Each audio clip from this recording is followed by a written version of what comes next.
2025ರಲ್ಲಿ ಶ್ರಾವಣ ಸೋಮವಾರ ವ್ರತವು ಜುಲೈ 14ರಿಂದ ಪ್ರಾರಂಭವಾಗುತ್ತದೆ. ಈ ದಿನ ಮೊದಲ ಶ್ರಾವಣ ಸೋಮವಾರ. ಶ್ರಾವಣ ಮಾಸವು ಹಿಂದೂ ಧರ್ಮದಲ್ಲಿ ಶಿವನಿಗೆ ಮೀಸಲಾದಂತಹ ಪವಿತ್ರ ತಿಂಗಳು ಮತ್ತು ಈ ತಿಂಗಳ ಸೋಮವಾರಗಳನ್ನು ಉಪವಾಸ ಮತ್ತು ಪೂಜೆಗೆ ಬಹಳ ಮುಖ್ಯವೆಂದು ಪರಿಗಣಿಸಲಾಗುತ್ತದೆ. ಶ್ರಾವಣ ಸೋಮವಾರಗಳನ್ನು ಶಿವನ ಆರಾಧನೆ ಮತ್ತು ಉಪವಾಸಕ್ಕೆ ಮೀಸಲಿಡಲಾಗುತ್ತದೆ. ವಿಶೇಷವಾಗಿ ಮಹಿಳೆಯರು ಮತ್ತು ಅವಿವಾಹಿತ ಹುಡುಗಿಯರು ಉತ್ತಮ ಸಂಗಾತಿಗಾಗಿ ಶಿವನ ಆಶೀರ್ವಾದ ಪಡೆಯಲು ಉಪವಾಸ ಮಾಡುತ್ತಾರೆ. ಇನ್ನು ಶ್ರಾವಣ ಸೋಮವಾರದ ವ್ರತ ಮಾಡುವುದು ಹೇಗೆ ಎಂದು ಇದೀಗ ತಿಳಿಯೋಣ. ಶ್ರಾವಣ ಮಾಸ ಹಿಂದೂಗಳಿಗೆ ಪವಿತ್ರವಾಗಿದೆ. ವಿಶೇಷವಾಗಿ ಶಿವನ ಭಕ್ತರಿಗೆ ಇದು ಪವಿತ್ರ ಸಮಯ. ಈ ವರ್ಷ ಶ್ರಾವಣ ಜುಲೈ 11ರಂದು ಪ್ರಾರಂಭವಾಗಿ ಆಗಸ್ಟ್ 9ರಂದು ಕೊನೆಗೊಳ್ಳುತ್ತದೆ. ಈ ತಿಂಗಳು ಪ್ರತಿ ಸೋಮವಾರ ವಿಶೇಷ ಮಹತ್ವವನ್ನು 2025 ಹೊಂದಿದೆ. ಭಕ್ತರು, ವಿಶೇಷವಾಗಿ ಮಹಿಳೆಯರು ಮತ್ತು ಅವಿವಾಹಿತ ಹುಡುಗಿಯರು ಉತ್ತಮ ಜೀವನ ಸಂಗಾತಿಗಾಗಿ ಶಿವನ ಆಶೀರ್ವಾದವನ್ನು ಪಡೆಯಲು ಉಪವಾಸವನ್ನು ಆಚರಿಸುತ್ತಾರೆ. ಶ್ರಾವಣ ಸೋಮವಾರದ ಸಮಯದಲ್ಲಿ ಸಂತೋಷದ ದಾಂಪತ್ಯ ಜೀವನ, ಉತ್ತಮ ಆರೋಗ್ಯ ಮತ್ತು ಮಾನಸಿಕ ಶಾಂತಿಗಾಗಿ ಶಿವನನ್ನು ಪೂಜಿಸಲಾಗುತ್ತದೆ. ಪವಿತ್ರ ಉಪವಾಸವನ್ನು ಆಚರಿಸಲು ಹಂತದಂತಹ ಮಾರ್ಗದರ್ಶಿ ಸೂಚಿ ಇಲ್ಲಿದೆ. ಶ್ರಾವಣ ಸೋಮವಾರ ವ್ರತದ ಹಿಂದಿನ ರಾತ್ರಿಯ ತಯಾರಿ. ಭಾನುವಾರದಂದು ನಿಮ್ಮ ಮನೆ ಮತ್ತು ಪೂಜಾ ಸ್ಥಳವನ್ನು ಸಂಪೂರ್ಣವಾಗಿ ಸ್ವಚ್ಛಗೊಳಿಸುವ ಮೂಲಕ ಸಿದ್ಧಪಡಿಸಿಕೊಳ್ಳಿ. ಹೂಗಳು, ಬಿಲ್ವಪತ್ರೆ, ಹಾಲು ಮತ್ತು ದೀಪಗಳಂತಹ ಎಲ್ಲ ಅಗತ್ಯ ಪೂಜಾ ವಸ್ತುಗಳನ್ನು ಸಂಗ್ರಹಿಸಿ. ಇದು ಮರುದಿನ ಬೆಳಿಗ್ಗೆ ಸುಗಮ ಮತ್ತು ಶಾಂತಿಯುತ ಪೂಜಾ ಅನುಭವವನ್ನು ಖಚಿತಪಡಿಸುತ್ತದೆ. ಎಲ್ಲವನ್ನೂ ಮುಂಚಿತವಾಗಿ ಸಿದ್ಧಪಡಿಸುವುದು ಪ್ರತಿಜ್ಞೆಯ ಆಧ್ಯಾತ್ಮಿಕ ಅಂಶಗಳ ಮೇಲೆ ಕೇಂದ್ರೀಕರಿಸಲು ನಿಮಗೆ ಸಹಾಯ ಮಾಡುತ್ತದೆ. ಸ್ವಚ್ಛ ಮತ್ತು ಸಂಘಟಿತ ಸ್ಥಳವು ಶಿವನ ಬಗ್ಗೆ ನೀವು ಹೊಂದಿರುವ ಗೌರವ ಮತ್ತು ಭಕ್ತಿಯನ್ನು ಸಹ ಪ್ರತಿಬಿಂಬಿಸುತ್ತದೆ. ಬೆಳಗಿನ ದಿನಚರಿ ಹೇಗಿರಬೇಕು ಅಂದರೆ, ಬ್ರಾಹ್ಮಿ ಮುಹೂರ್ತದ ಸಮಯದಲ್ಲಿ ಬೇಗನೆ ಎಚ್ಚರಗೊಂಡು ನಿಮ್ಮ ದೇಹ ಮತ್ತು ಮನಸ್ಸನ್ನು ಶುದ್ಧೀಕರಿಸಲು ಸ್ನಾನ ಮಾಡಿ. ಶುದ್ಧ ಮತ್ತು ತಿಳಿ ಬಣ್ಣದ ಬಟ್ಟೆಗಳನ್ನು ಧರಿಸಿ. ಮೇಲಾಗಿ ಬಿಳಿ ಅಥವಾ ಹಳದಿ. ಇದು ಶುದ್ಧತೆ ಮತ್ತು ಆಧ್ಯಾತ್ಮಿಕತೆಯನ್ನು ಸಂಕೇತಿಸುತ್ತದೆ. ಇದು ಶಾಂತ ಮತ್ತು ಸಕಾರಾತ್ಮಕ ಮನಸ್ಥಿತಿಯೊಂದಿಗೆ ಪ್ರತಿಜ್ಞೆಗೆ ಸಿದ್ಧರಾಗಲು ನಿಮಗೆ ಸಹಾಯ ಮಾಡುತ್ತದೆ. ಶಾಂತಿಯುತ ಬೆಳಗಿನ ದಿನಚರಿಯು ಶಿವನೊಂದಿಗೆ ಆಳವಾದ ಮಟ್ಟದಲ್ಲಿ ಸಂಪರ್ಕ ಸಾಧಿಸಲು ನಿಮಗೆ ಅನುವು ಮಾಡಿಕೊಡುತ್ತದೆ. ಸಂಕಲ್ಪ ತೆಗೆದುಕೊಳ್ಳುವುದು.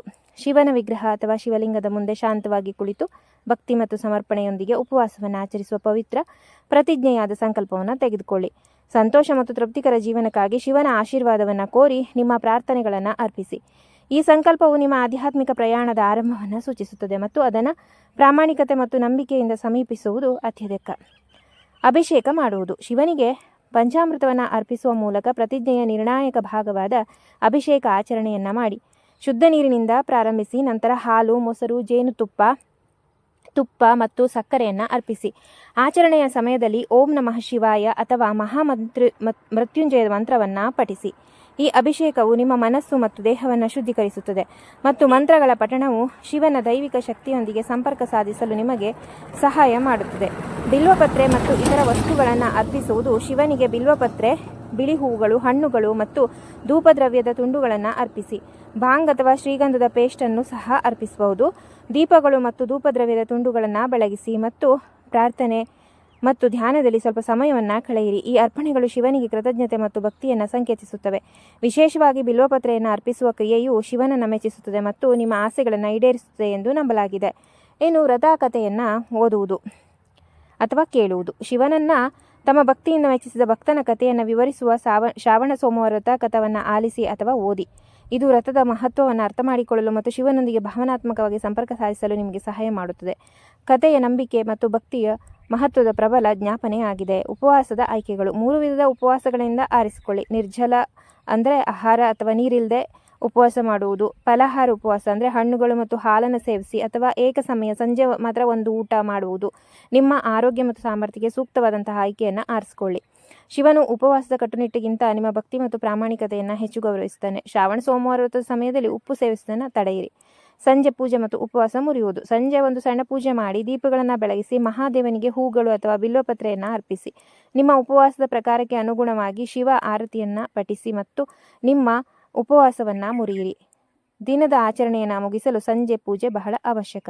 ವ್ರತವನ್ನು ಮುಂದುವರಿಸುವುದು. ಶ್ರಾವಣ ಮಾಸದಲ್ಲಿ ಪ್ರತಿ ಸೋಮವಾರ ಈ ವ್ರತವನ್ನು ಆಚರಿಸಲು ಅನೇಕ ಭಕ್ತರು ಆಯ್ಕೆ ಮಾಡುತ್ತಾರೆ. ನೀವು ಸಂಪರ್ಕ ಹೊಂದಿದರೆ ಮತ್ತು ಸಮಯವನ್ನು ಹೊಂದಿದರೆ ನೀವು ವ್ರತವನ್ನು ಮುಂದುವರಿಸಬಹುದು. ಭಕ್ತಿಯ ಮೂಲಕ ಶಾಂತಿ ಮತ್ತು ಸಂತೋಷವನ್ನು ಸಹ ಅನುಭವಿಸಬಹುದು. ವ್ರತವನ್ನು ಮುಂದುವರಿಸುವ ಮೂಲಕ ನೀವು ತಿಂಗಳ ಪೂರ್ತಿ ಶಿವನ ಆಶೀರ್ವಾದ ಮತ್ತು ಮಾರ್ಗದರ್ಶನ ಸಹ ಪಡೆಯಬಹುದು. ಮುಂದಿನ ಮಾಹಿತಿ